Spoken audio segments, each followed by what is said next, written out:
Dana White said UFC 300 is going to have a main event that's going to blow us out of the water. It's going to blow it out of the game. But looking at the potential matchups, looking at different types of matchups, either he's exaggerating or some fights are going to happen that's going to be crazy. I'm going to go through them. I'm also going to go through the rest of the UFC 300 card. So, if it's going to blow us out of the water, it's going to get people interested. It's going to get the most eyes. People are going to be the most hyped. It's very easy. It has to be Conor McGregor versus Michael Chandler, or maybe Conor McGregor just probably somehow scraps it, and he fights another person. Maybe Conor McGregor versus another individual, like it might be something even stupid like Nate Diaz. But Conor McGregor, if you're talking big numbers, big people, you're gonna probably get Conor McGregor versus Michael Chandler UFC 300, and that would blow us out of the water. But that's really the only fights that can happen. But most likely, Dana White, he's over exaggerating. He could be. We might get like a Brock Lesnar. We might get like some old guys. Maybe GSP's too old. We might somehow get a Khabib. I don't know. But even though it's Ramadan, so there's like a bit of a situation with UFC 300. But if it's going to blow us out of the water, UFC 300 is going to have Michael Chandler versus Conor McGregor. If it's going to blow us out of the water, but if it's exaggerated, it most likely is going to have a fight like Duplessis versus Duplessis versus Adesanya, which would be a great fight, but it's not going to blow us out of the water because it's kind of like the next fight. Because as Dana said in the post fight press conference, they're not going to do the rematch again. So that probably means Duplessis versus Adesanya. That'll be a great fight. I will love that fight. But for UFC 300, it's a good fight, but I don't know if it's going to blow us out of the water. But if he's over exaggerating, we're probably going to get Duplessis versus Adesanya. We could just get a rematch and he just wraps it. We get a Duplessis versus Sean Strickland. It'll be a nice fight. We know it'll be another war. We know we'll go back to like a great fight. Might not even end the decision this time. We know it'll be a good fight if we get Duplessis versus Strickland, which I'll be very gassed about. We might even get something stupid like Conor McGregor versus Nate Diaz. Even though who has the Nate Diaz boxing thingy has been confirmed, maybe that's like something else. Maybe it's not going to happen. Maybe like UFC will come in sweeping in. Maybe we'll get something like that. That would blow us out of the water. Be like, damn, goddamn.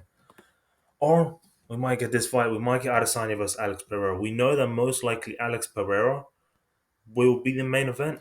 If it's not, that's the thing. If it's going to be Alex Pereira or Alex Pereira versus Adesanya in 3, the trilogy, that would be probably the biggest fight they can do, which is possible to make. Or you can get Alex Pereira versus Tom Aspinall. However, Alex Pereira has said that he needs more time to like big him up, big himself up, be bigger against to fight Tom Aspinall. So I don't know if that'll happen, but a big good fight will be Alex Pereira versus Israel Adesanya number 3. That would be amazing. Or they know I straight up just lying to us. Are we gonna get Leon Edwards versus Bilal Muhammad in UFC 300? Oh my god. Ah, please no. Yo, we're not even oiling Dan up at that point. We're literally raping him. I think we all woke up to the UFC PI and we just rape him. I don't even care. But hey, UFC 300, it's kind of crazy because it's not that bad of a card. It's actually a really good card at UFC 300. If it was like a normal card, if it was like UFC 295, UFC 302, UFC 308, or some shit, it's a really good. You know, it's a really good card. It's a very stacked card. If you just had a random card, you'd be like, God damn, no way. But now, this UFC 300, we've been waiting, I think, I think a decade since UFC 200, nearly up to a decade. So it's like, come on, man. Especially since you've got UFC 299 and you've got that overstacked to the gills. It's just really annoying.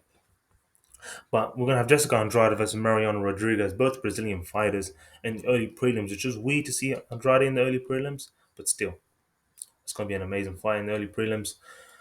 And then, as a good fight, I don't know why they didn't do it for UFC 302 because I think UFC 302 has a Brazilian card, which is like weird. But hey, you got Bobby Green versus Jim Miller. Love this one. Jim Miller, UFC 300. We needed to have a Bobby Green, another veteran. Veteran versus veteran. It's going to be a good matchup. Bobby Green always comes there with the knuckles. He always comes to fight. I love him. We've got Davison Figueroa versus Cody Garbrandt. It's going to be a nice match. It's going to be a good press conference. Cody's going to talk some shit. And Figueroa brings the fire into the match. Not maybe the press conference. The guy doesn't even know English. Doesn't even speak English. But yeah, 22 wins, 3 losses, 14 fights, 14 wins, 5 losses. Cody Garbrandt. But I think Cody Garbrandt will probably get knocked out or he'll just get dismantled on the ground.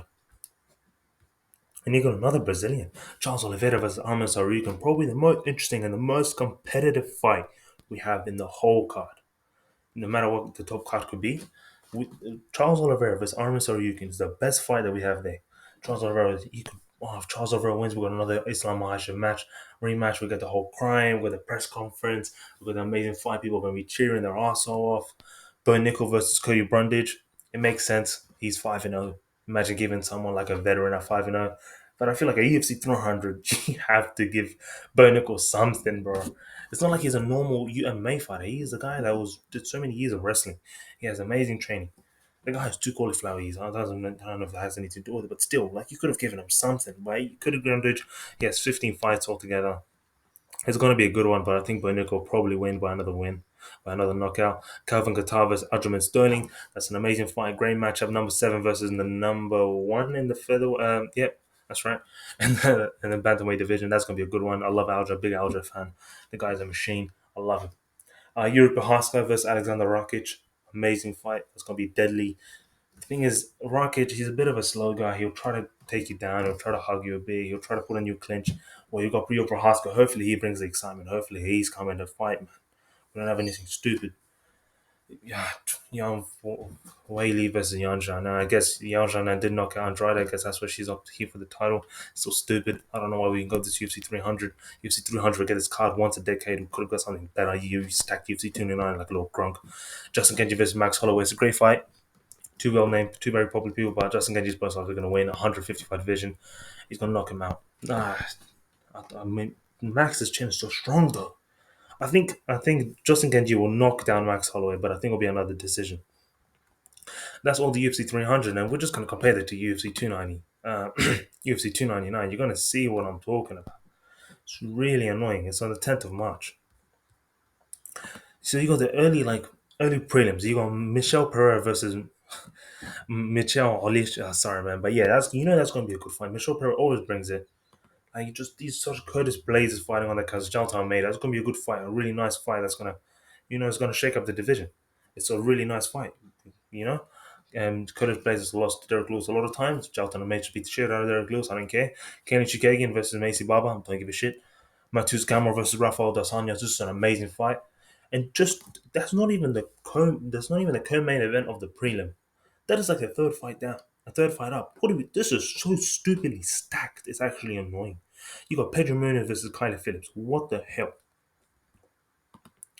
And then we move on to the main card. You start off with Peter Young versus Song Yadong. This is a fight that's been booked before. Amazing. Gilbert Burns versus Jack Della Maddalena.